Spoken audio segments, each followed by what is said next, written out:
On this channel, I've shared a lot of personal information about my finances with Etsy and how much revenue and profit I make every month. But as I sat the other day responding to YouTube comments, I realized there's a burning question you might have that I haven't answered. I was reminded of having this question myself when I came across this comment. Hi Shauna, you are great and I totally don't doubt your intentions here, but I always have this burning question, and please don't take it wrongly. The question is, why would a successful Etsy seller spill all their secrets publicly? Won't it create a lot of competition for you on Etsy too eventually? Per my research, make money online is a huge niche. And I totally get it that eventually the YouTube creators would sell extra information in the course they create to be an extra source of income. But I still don't get how revealing secrets to create a successful POD store would be beneficial to the store owner. Also, I totally get the abundance mindset thing, but I still have this question. I would greatly appreciate your response. I am sure a lot of people here would have this question. It's just that I felt I should ask it. Today I'm going to answer just that for you, and we'll also take a peek at the YouTube analytics so you can see what it means financially to open a YouTube channel. So in order to answer this question, I really have to take you back in time to when I first heard about Etsy and print on demand. I came across a video, and in that video, they were sharing how much money they had made on Etsy using POD. I was mesmerized, shocked, amazed, and skeptical. I thought, why are you sharing this with me if you're doing so great? Isn't that going to send all of the people that you are getting the attention of? They're going to go over, and then we're going to oversaturate the market. This isn't any good. By the time I get there, you've probably ruined it anyways, because by the time I get there, there's going to be too much competition. Those were the things kind of going in my mind. I also thought, well, what is your ulterior motive? Are you selling me something and that's the only way I can do this? So as I continued listening, I did realize that they were selling some resources to make it easier, but all of the information I needed was completely free in the content that was being posted on YouTube. So if you have found yourself wondering that same question from our subscriber question in the beginning of the video, why would a successful Etsy seller spill all their secrets publicly? Won't it create a lot of competition for you on Etsy too eventually? I imagine if you're anything like me and anything like that subscriber, you've probably wondered the same thing, and you might still be wondering it right now. So to really get into now answering why would I be sharing all of this on YouTube and what do I have to gain from that, we're going to need to fast forward a little bit. I spent the next year and a half listening to all the content I could about Etsy, and then I watched people like Cassiy Johnson who did interviews during their journey and then became YouTubers after. And as I watched that, I felt very inspired by that. So I also started listening to content about creating a successful YouTube channel during that period of time. Now, in that period of time, I was doing so well with Etsy that I was able to quit my teaching job about a year and a half after opening my Etsy shop. I was scared. With teaching, you're pretty much guaranteed a job. And now I was quitting my job, and I had Etsy, which was already making me more annually than my teaching salary was. But we all hear about those super terrifying stories about Etsy shops being shut down, just like that, lickety split. And at this point, I've done so much research on it, I am not as afraid of it as I used to be. But here I was building this beautiful life, a life where I could go to dinner and not be looking for the cheapest item on the menu, or I could go to the grocery store and I could get Tide if I wanted Tide, and I didn't have to go with the cheapest brand, and I didn't want to lose that. So when I initially stepped out of teaching, I made myself a promise, and that was that I would build a second stream of income so that I don't ever have to go back to that 9-to-5 job, or in my case, that 7:30 to 3:30 job. I never wanted to have to go back to that. I never wanted to go having to tutor after school again or live paycheck to paycheck. Now you might be thinking right now, but isn't your second business, your YouTube business, damaging your first business, your Etsy business? And we are going to spill the tea on that topic right now. This answer has a couple of pieces, but the first piece that I think I need to explain took me probably a good year and a half to understand myself. I was listening to Etsy content. I don't know if you've ever felt this way, but when I was listening to Etsy content and someone would share something super valuable, I would think to myself, don't say that again. I saw the video. Whoever saw this video knows, but don't tell anybody else. Don't mention this again in another video because let's just keep this as secret as possible. But as I continued to listen to content, then I started listening to content about having a successful YouTube channel. And then I started listening to content about how to create a really helpful course that brought value to the people that were using it, and listening to entrepreneurs and just in general listening to content where entrepreneurs are sharing and whatever field that they're in and whatever type of startup business that they're talking about. And as I continued to listen to all of this content, there were a couple of concepts that I thought were really important that made me less fearful of sharing my journey and teaching what I've learned on YouTube. One, there's this concept of, just because I listened to content about how to create a course doesn't mean I'm going to actually follow through and create the course. Just because someone listens to content about starting a YouTube channel doesn't mean they're going to do all of the work and all of the things that they're going to need to do in order to make that happen. Same thing with an Etsy shop or any other type of business. It takes a lot of work. I heard a statistic that I thought was interesting. 99% of people are consumers. 1% of people are creators. So there's always going to be a lot more consumers than there are creators. And I also was hearing a lot of the entrepreneurs speaking about a self-limiting belief. And the self-limiting belief here is that if I teach this on YouTube, I'll ruin Etsy. I'll ruin Etsy and no one has a chance to make a business on Etsy because now everyone knows about it. And of course, it's awesome. So everyone's going to go out and start an Etsy shop and everyone's going to put all of the effort that it takes to get that Etsy shop to do what can do and make them so much money and sell so many shirts. The self-limiting belief here is, first of all, that I could break Etsy, or that, a couple YouTubers creating their content could break Etsy. And I started to kind of get out of my own headspace about this as I listened to other people talking about Amazon, actually, because Amazon has been around for a long time and people still are joining Amazon and making money now. You could find YouTube channels that have been talking about how to make money on Amazon for years, and yet there is still space on Amazon. And as a matter of fact, I joined a mentorship group with Cassiy Johnson, and in that mentorship group, I did get to meet other people and learn alongside other people and hear their stories. And I know one of those individuals, we're still in a chat and we still get to communicate with each other, and one of those individuals started his Amazon shop and is making lots of money on Amazon along with his Etsy shop. So he is making that money now listening to content creators like Ryan Hogue and others that are teaching how to do that.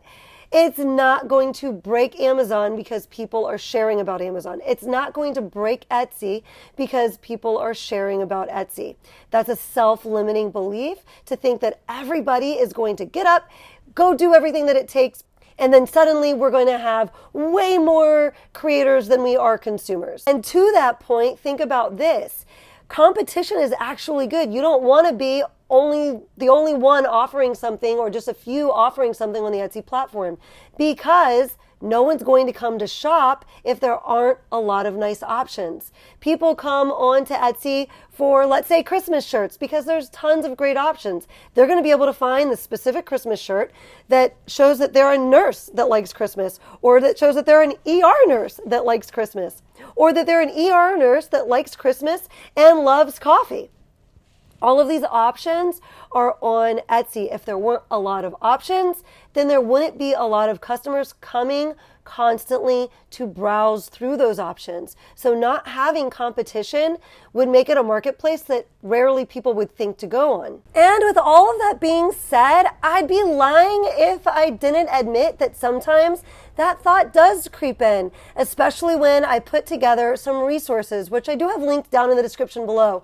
The resources are for Q4, preparing for Q4, another resource for helping you build out the teacher niche throughout the year. And in these resources, I really spill all the tea. Like, it's all there, all of my secrets. When I first made that available, I was at the ready. If I saw sales dropping, I was going to yank that right off the shelf of consideration for people to buy and just say, forget it. I'm just not going to sell anything as a YouTuber. I'll just try to keep creating content. That hasn't happened. I'm still able to sell teacher shirts. My friends that are newer are getting into that niche and they're able to sell teacher shirts. They use that resource, and so they know what benchmarks to be hitting and which sub niches to be hitting that you might especially not know if you aren't a teacher. And I am a glass half full kind of girl. I really do look on the more positive side of something and kind of focus my energy there. So when I did start the YouTube channel, when those worries were in my mind, oh no, am I going to ruin my Etsy business by sharing my journey and by teaching on YouTube? I had to kind of think back to a book that was part of the reason I had the courage to quit my job, where they said in that book, successful people don't run from risk. They look at it. They weigh how likely is the worst case scenario to happen? What's the best case scenario that could happen? How likely is that to happen? All of this information that we kind of just chatted about the self-limiting belief, about 1% of people being creators, about competition being a good thing because then people actually come to the marketplace and check out all of the cool options. And especially for me, watching my friend from the mentorship group get successful with Amazon, I think most people would agree that's probably a more saturated market than Etsy. And there's still space there to make good money month after month. With all of that, that really gave me the courage to really focus on the fact that YouTube could be much more beneficial to me than it could be risky. Now, before we jump into probably the biggest point that we are going to make here is just how much money am I making on YouTube and how much money do I think that I can make on YouTube. For those of you that are subscribers, thank you so much. Thank you for subscribing. And if you're finding value in this content, I'd so appreciate you taking a second to boop the like button right now. But if you're a regular around here, then you know that I have this huge goal of making $200,000 profit this year. I made over $100,000 last year profit in my Etsy shop, and I was hoping to double it this year. And things are looking like they're going to be close. Maybe I'll make it, maybe I won't, but I do a numbers report every month. If you want to find out if I'm going to make it or not, you might want to hit the subscribe button so you don't miss that journey. Now, before we jump into these numbers, I just want to say one of the biggest reasons I did choose starting a YouTube channel to be that second business is because it gave me a chance to continue teaching. I loved my teaching job. I loved being a part of my students' lives. I loved explaining and breaking things down for them. And I loved to see them get successful, the smiles on their faces, and just that sense of accomplishment. With the YouTube channel, going through this journey myself and helping my friends through it and encouraging them to keep going when they wanted to give up, or still doing that right now and they want to give up, and just being persistent with them and trying to inspire them and get them to see what's possible in the future.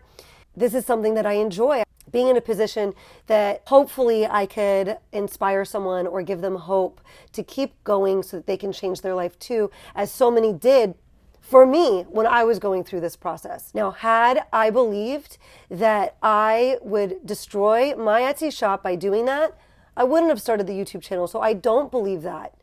I don't share my Etsy shop because that could be damaging to my Etsy shop by flooding people that aren't purchasing anything into my Etsy shop and destroying my conversion rate. And then a lot of people, a certain percentage of people, would wind up copying my items.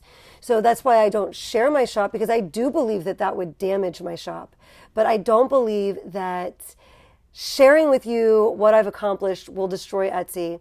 certainly channels that were started well before mine that I learned from didn't destroy Etsy with their content because I was able to follow their advice and get to where I am now.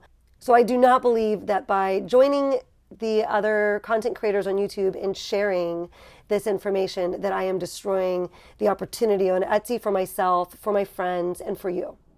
We're about to jump into the analytics in YouTube so you can see what I'm making in AdSense.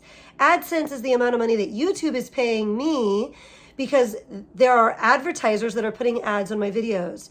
And the advertisers pay YouTube, and YouTube pays a portion of that to the content creators that are producing the videos that they're running the ads on. Even people with premium subscriptions that don't have to watch ads, the content creator gets a little portion of that subscription that you're paying monthly when you watch their video.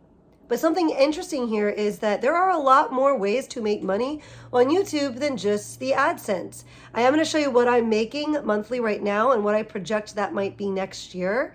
And then I'm going to go into a little bit more about the other ways that I can earn money with YouTube and that I've started dabbling with. I'm not super good at it yet, but it takes time to get good at things, right?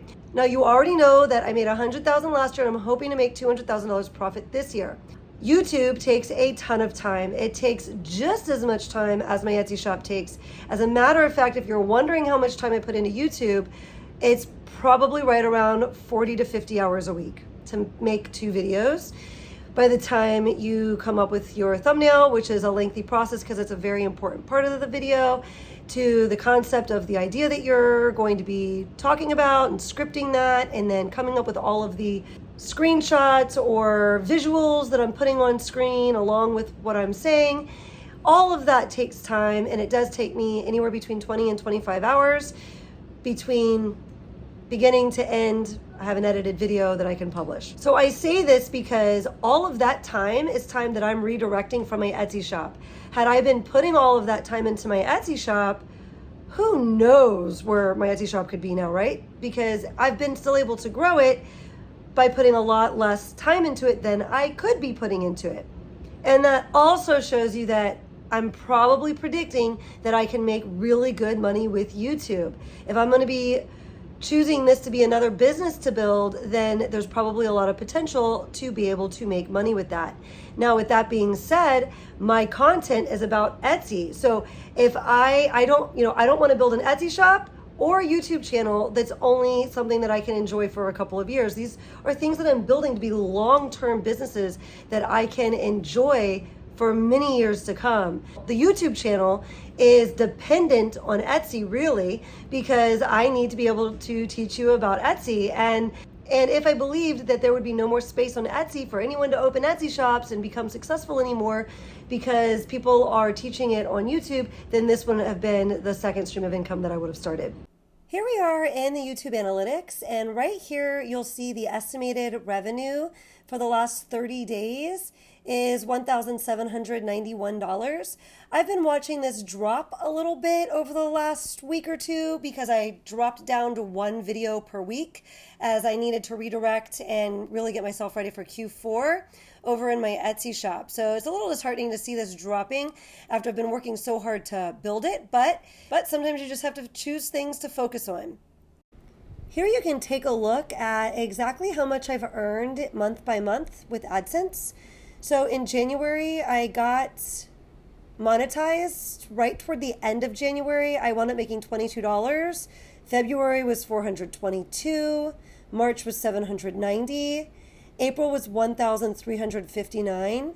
And very much like my Etsy shop, you can't just take a break from YouTube and expect it to keep climbing. With Etsy, you have to keep listing when you're in that phase of trying to the initial phase of trying to grow your shop. And YouTube's the same. You have to keep posting videos. I missed some of my posts and I dropped here down to 984.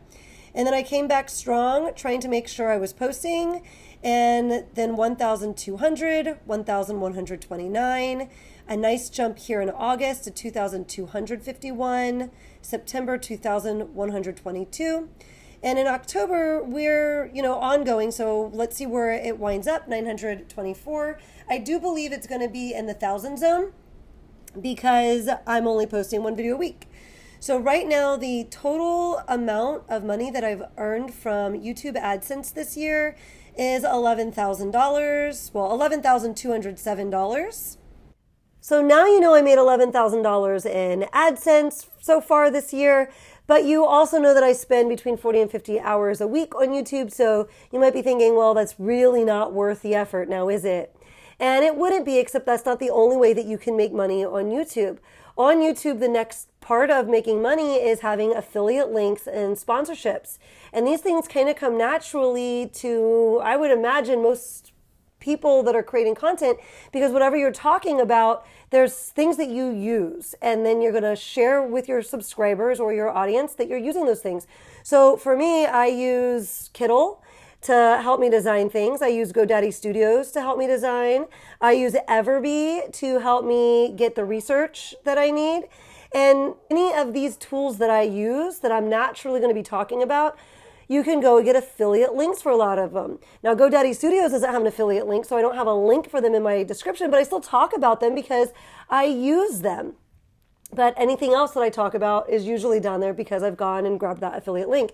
And when someone uses those affiliate links, they are not charged anything extra. The subscription is the same, and even sometimes it's even a little cheaper because you're able to give an incentive with that subscription if the company offered that. And usually the commission on that affiliate link is rather small, but it can add up when you have quite a few people that are clicking on it and using it. You, as a content creator, would want to make sure that you are directing your audience to things that are really valuable, helpful, things that you actually use. Because if you are directing people to the wrong thing that is not helpful, and there isn't really a lot of reason to believe that you would have thought it was helpful, then you're not building a long-term business on YouTube. You're kind of doing like those Etsy shops that put Disney things in their shop. You're going to make some money at first, and then you're not building something of value, and it's not going to be something that's going to be able to stick around. But probably the biggest thing that you can do on YouTube to make money is to create helpful and valuable things for your subscribers that will help them accomplish whatever it is you're teaching. So obviously here we're talking about Etsy, and that's why I've created resources that would be helpful in your journey on Etsy. And I've got ideas for others that I'd like to create, and you want to make sure that you're creating things that are actually helpful and valuable. Because if you are selling something that's not helpful or valuable, then you're not going to have people coming back to purchase again. And that is, again, not building a long-term business. My first calendar year, I made $33,000 profit on Etsy.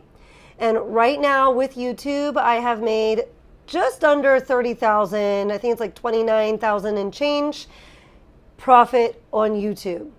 We are not yet through the calendar year, and I think that there's a chance it'll be really close to $50,000. We'll see, since I did have to pull back and I'm only doing one video a week for a while now. Maybe I won't quite hit the marker that I thought I was going to hit. We'll see how it pans out. But at any rate, it will definitely be more than what I made my first year on Etsy. Now, I share that because for me, that burning thought, that burning question that we talked about at the very beginning, but why is this YouTuber telling me how I can make money on Etsy? Isn't that going to hurt their business? And then I think that's just a skip and a hop to the next question of, well, it's all a scam, right? Like, this can't really work. These people on YouTube aren't really making that money. And then that is what stops you from ever even trying or ever even getting there. The truth is, you don't have to buy any resources, and you don't have to buy anything from any YouTuber. You have enough free information that you can at least get yourself started before ever even thinking about buying a resource. There's no reason to let any thoughts like that stop you from pursuing this, because the only thing that you're gambling with is your time. That's really the only thing you're gambling with. There's very little money up front that you have to put in, and you don't have to give any money to any YouTuber to get yourself started. I personally wound up investing after I got things going and started seeing sales coming in. I bought resources. I've done several courses. I actually have Cassiy's linked down in the description below. And then, of course, I also did a mentorship group with her. So those were all things that were very valuable for me. I hope you found this helpful and keep hanging out with me in this one here, but not until after that tip from Tucker. Tucker, take it away.